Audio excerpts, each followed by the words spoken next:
Audio Jungle. Madam, Sitapur से आप कांग्रेस की प्रत्याशी हैं, पहली बार चुनाव लड़ रही हैं, क्या इश्यूज हैं यहाँ के?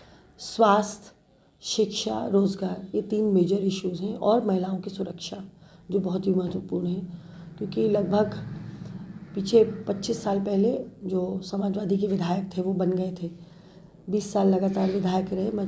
अनफॉर्चुनेट बात यह है कि उन्होंने इस मुद्दे पर कभी भी ध्यान नहीं दिया। तो यहाँ बहुत बड़े 3 मेजर इश्यूज़ हैं। बात करें यहाँ पर 25 साल विधायक समाजवादी के रहे, 20 साल अब बीजेपी के भी विधायक रहे, तो बीजेपी की सरकार थी, डबल इंजन की सरकार, उसके बावजूद भी यहाँ का विकास कितना हुआ है? 0। क्यों? ये तो जो थे उनको बताना चाहिए। देखिए, जो मौजूदा विधायक हैं भाजपा के जो थे वो समाजवादी पार्टी में आ चुके हैं। वो तो बनने के शायद 6 महीने बाद ही बेचारे टीवी पर इंटरव्यू देने लगे कि हमारी कोई सुनता नहीं, और भाजपा उनकी सुन नहीं रही, उनके कोई काम नहीं हो रहे। तो भाजपा बताए कि उसने जो बड़े बड़े वादे किए थे और उन्होंने अपना ही विधायक बनाया यहाँ पर, अगर उनका विधायक टीवी पर आकर कह रहा है कि मेरी कोई सुनता नहीं, मुझसे कोई काम नहीं हो पा रहा है, तो इसकी जिम्मेदारी किसकी है? प्रदेश में बहुत बड़े बड़े विज्ञापन लगे, उनके एडवर्टाइजमेंट हो रहे हैं और कहते हैं कि हमने इतना बजट कर दिया, लेकिन विकास सीतापुर में नहीं दिखता। विकास सीतापुर में नहीं दिखता। राजधानी से मात्र 1 घंटे की दूरी पर है, एक घंटे की दूरी। मगर अगर कोई गंभीर समस्या बीमारी आ जाए तो हमें लखनऊ रेफ़र कर दिया जाता है।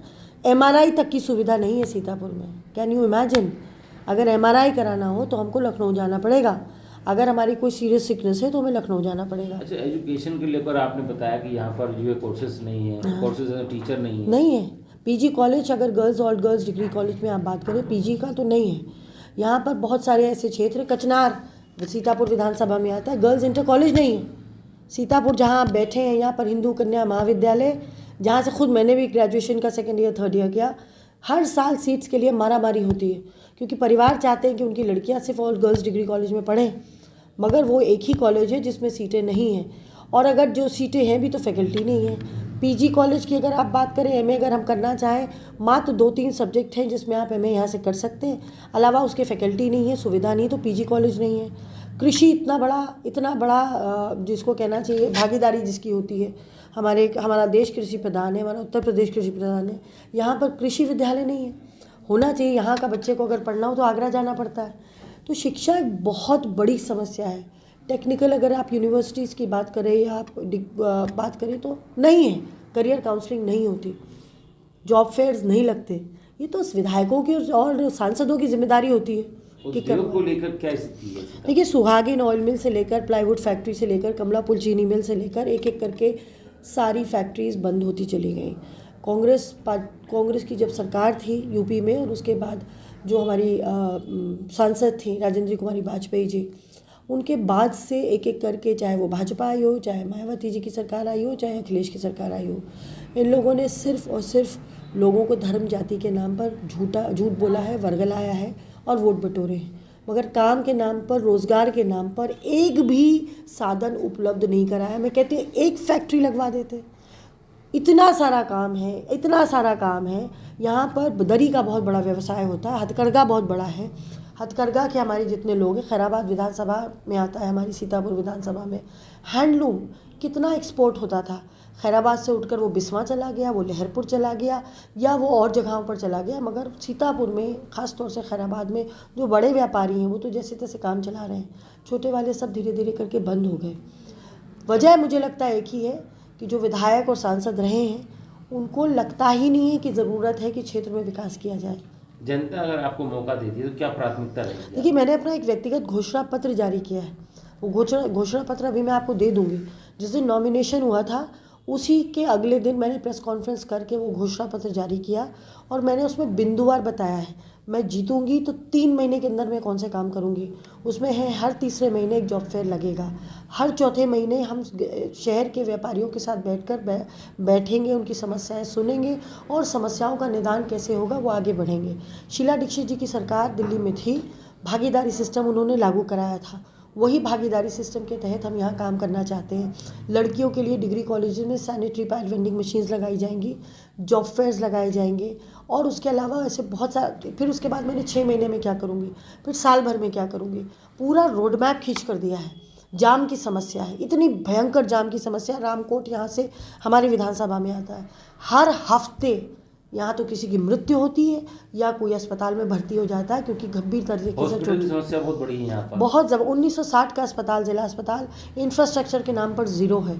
अगर आप कहें कि कोई डेवलपमेंट हुआ है, कोई इंफ्रास्ट्रक्चर बढ़ा है, तो नहीं बढ़ा है।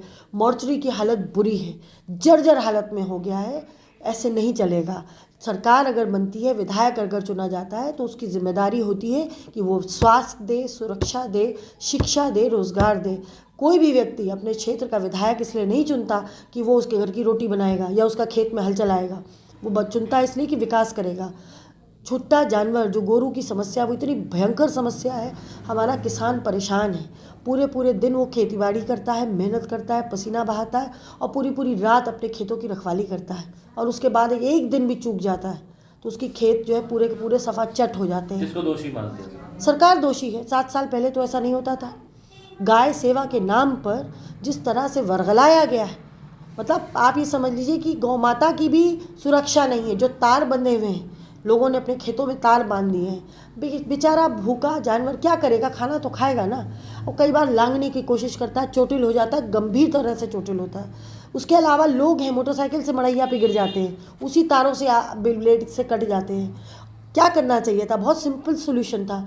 अगर आप कह रहे थे कि हमें हमारे जानवरों को सुरक्षित रखना है, बहुत अच्छी सोच है, मगर गांव-गांव आप बाड़ा लगवा देते, आप चारे की समस्या हल करा देते, चारा उपलब्ध करा देते। अभी चुनाव आया है, आप जाइए, घूमिए क्षेत्र में, पूछिए। प्रधानों को प्रशासन से कह दिया गया था, जिम्मेदारी दे दी गई थी कि ऊपर से आदेश आया है, जब तक चुनाव ना निपट जाए तब तक बाड़ा बना के बंद कर लीजिए। मेरी 2-3 प्रधानों से बात हुई, रो रहे थे, बोले दीदी पैसा नहीं है चारा देने के लिए, हम लोगों के ऊपर दबाव है प्रशासन का, क्योंकि अगर ये खेत पे चरेंगे तो लोग वोट नहीं देंगे, और इसलिए वो बाड़ा बनाए, बेचारे चुपचाप बैठे, कह रहे भूखा जानवर पड़ा, हम क्या करें, कहाँ से लाएं। ये समस्याएं बहुत ज्वलंत समस्याएं हैं, और इन समस्याओं का निदान क्षेत्र का जो प्रतिनिधि होता है, ये उसकी जिम्मेदारी बनती है। जनता से क्या अपील करेंगे, क्योंकि चुनाव को बहुत कम समय रह? देखिए, जनता से मेरी यही अपील है। सीतापुर एक गंगा जमनी तहजीब का शहर है। सीतापुर वो ज़िला है जहाँ पर एक छोर पर नैमिषारण्य है, जहाँ पर 84 कोस की परिक्रमा होती है, और एक छोर पे खैराबाद में मखदूम साहब शाह की मज़ार शरीफ है, जिसको बहुत ज़्यादा, जिसको कहना चाहिए, मान्यता है। और ऐसे शहर को इस तरह से जो बर्बाद किया जा रहा है, ये बहुत गलत है। मैं आप लोगों से अपील करती हूँ, अपने सीतापुर के लोगों से, परिवार के सदस्य हैं सारे मेरे, मैं अपील करती हूँ। मैं शिक्षिका हूँ, सब जानते हैं, मैं समाज सेवी हूँ, राजनीति भी करती हूँ, क्योंकि सेवा नीति के भाव से करती हूँ। एक बार अपनी इस बहन को, बेटी को, बहू को मौका दीजिए, हम सब मिलकर संवारेंगे सीतापुर। यही मेरा नारा है, संवारेंगे सीतापुर। आप एक बार मौका दीजिए। एक शख्स को इस शहर ने 20 साल की विधायकी दी, उसी परिवार में 15 साल की चेयरमैनी दी और 5 साल की ब्लॉक प्रमुखी।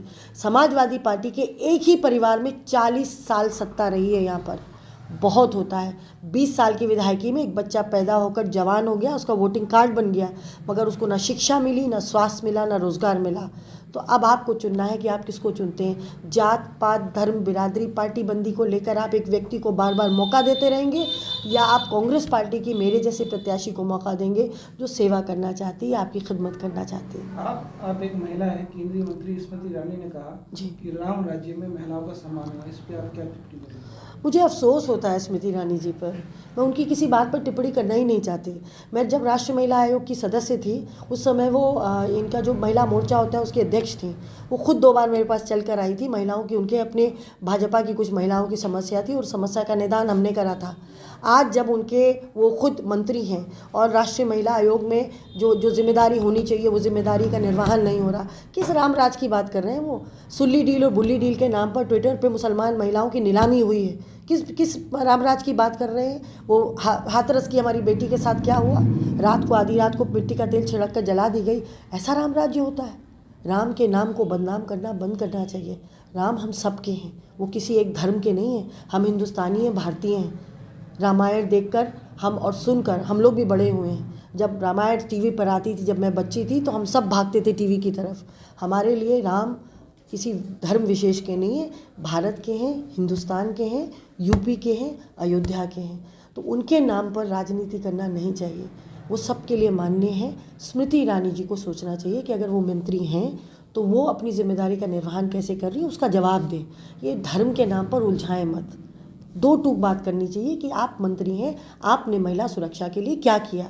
निर्भया जो फंड है उसके नाम पे हज़ारों करोड़ रुपया जो है उसका इस्तेमाल कहाँ हुआ, कैसे हुआ और क्यों हुआ, और नहीं हुआ तो क्यों नहीं हुआ, जवाब इसका दीजिए। ये राम के नाम पर गलत बात करना बंद करिए। राम हम सब के हैं, हम सब उनका आदर करते हैं।